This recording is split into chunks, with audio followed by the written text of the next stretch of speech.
જય હિન્દ મિત્રો, ધ્યેય કમ્પ્લીટમાં તમારું સ્વાગત છે। તો મિત્રો આજે આપણે જોવાના છે 29 મે 2026ના પરીક્ષામાં પૂછાવાની શક્યતા છે એવા કરંટ અફેર્સના 15 જેટલા પ્રશ્નો। મિત્રો આ એવા પ્રશ્નો છે કે જે પરીક્ષામાં પૂછાવાની શક્યતા ધરાવે છે। મિત્રો આ પ્રશ્નોને આપણે ખૂબ જ ઓછા સમયની અંદર કવર કરવાના છે। તો જો મિત્રો શક્ય હોય તો આ પ્રશ્નોને તમે તમારી નોટમાં લખી લેજો, જેથી કરીને તમારે જ્યારે પણ એનું રિવિઝન કરવાનું થાય ત્યારે તમે એનું સરળતાથી રિવિઝન કરી શકો છો। મિત્રો જો આપણે રોજે રોજનું કરંટ અફેર્સ રોજે રોજ કવર કરેલું હશે તો તમારે જ્યારે પણ એક્ઝામ આવશે ત્યારે મિત્રો તમે તમારી ખુદની નોટ બનાવેલી હશે તો તમે એમાંથી એનું સરળતાથી ખૂબ જ ઓછા સમયની અંદર એનું રિવિઝન કરી શકો છો અને મિત્રો તમારા સમયનો પણ તમે બચાવ કરી શકો છો। તો ચાલો મિત્રો પ્રશ્નોની શરૂઆત કરીએ છીએ, પણ એ પહેલાં જો હજી સુધી તમે આપણી ચેનલને સબસ્ક્રાઈબ ન કરી હોય તો ચેનલને સબસ્ક્રાઈબ કરી દેજો અને આ વિડીયોને તમે તમારા દરેક મિત્રોને શેર કરી દેજો। તો ચાલો મિત્રો પ્રશ્નોની શરૂઆત કરીએ છીએ। પ્રશ્ન પહેલો જોઈએ, ભ્રષ્ટાચારને ખતમ કરવા માટે પ્રોજેક્ટ ઝીરો કયા રાજ્ય દ્વારા લોન્ચ કરવામાં આવ્યો છે? તો મિત્રો એ રાજ્યનું નામ છે કેરળમ। પ્રશ્ન બીજો જોઈએ, તાજેતરમાં કઈ કંપનીએ ભારતમાં વાઈફાઈ 7 ઉપકરણોનું સ્થાનિક ઉત્પાદન શરૂ કર્યું છે? તો મિત્રો એ કંપનીનું નામ છે TP-Link। પ્રશ્ન ત્રીજો જોઈએ, મહાસદ્ધમ જ્યોતિકા ધ્વજ ઉપાધિથી મ્યાનમાર સરકારે કોને સન્માનિત કર્યા છે? તો મિત્રો એનું નામ છે ડૉક્ટર લહારિયાલ લામા। પ્રશ્ન ચોથો જોઈએ, દુનિયાની બીજી સૌથી મોટી બેટરી એનર્જી સ્ટોરેજ સિસ્ટમ ક્યાં શરૂ કરવામાં આવી છે? તો મિત્રો એ શરૂ કરવામાં આવી છે આપણા ગુજરાતના ખાવડામાં। પ્રશ્ન પાંચમો જોઈએ, પ્રથમ વર્લ્ડ યોગાસન ચેમ્પિયનશિપ 2026નું આયોજન ક્યાં કરવામાં આવશે? તો મિત્રો એ કરવાનું છે આપણા ગુજરાતના અમદાવાદમાં અને 4 જૂનથી લઈ અને 8 જૂન દરમિયાન મિત્રો એનું આયોજન કરવાનું છે અને મિત્રો એનું શુભંકર રાખવામાં આવેલું છે વીર ધ લાયન।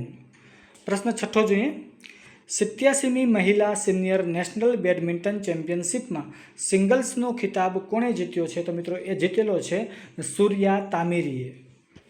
પ્રશ્ન સાતમો જોઈએ, તાજેતરમાં સરકારે અનુસૂચિત જાતિની યોજનાઓના રિયલ ટાઈમ મોનિટરિંગ માટે કઈ મોબાઈલ એપ અને પોર્ટલ લોન્ચ કર્યું છે? તો મિત્રો એનું નામ છે PM અજય પોર્ટલ।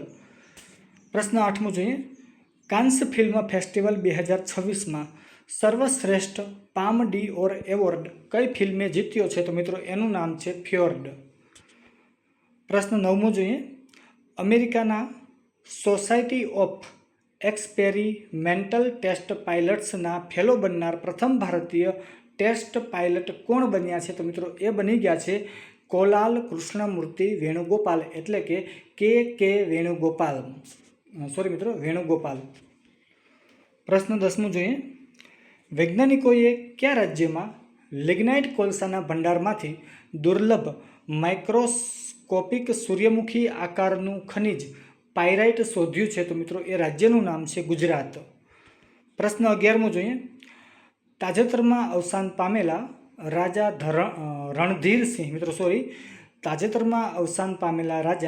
રણધીરસિંહ કઈ રમત સાથે સંકળાયેલા છે? તો મિત્રો એ રમત સાથે સંકળાયેલા હતા, કઈ હતી? તો કે શૂટિંગ। પ્રશ્ન 12મો જોઈએ, પશ્ચિમ બંગાળના નવા મુખ્ય ચૂંટણી અધિકારી કોણ બન્યા છે? તો એ બની ગયા છે નીલમ મીણા। પ્રશ્ન 13મો જોઈએ, રોયલ સોસાયટીના ફેલો તરીકે ચૂંટાનાર બીજા મહિલા વૈજ્ઞાનિક કોણ બન્યા છે? તો એ બની ગયા છે ડૉક્ટર સૌમ્યા સ્વામીનાથન।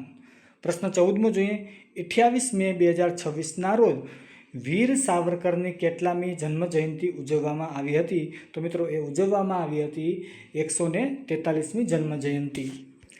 પ્રશ્ન 15મો જોઈએ, તાજેતરમાં ઝારખંડના રાંચી ખાતે યોજાયેલ નેશનલ ફેડરેશન કપ 2026માં 4000 મીટર દોડમાં 45 સેકન્ડનો રેકોર્ડ તોડનાર પ્રથમ ભારતીય એથ્લેટ કોણ બન્યા છે? તો એ બની ગયા છે વિશાલ ટીકે।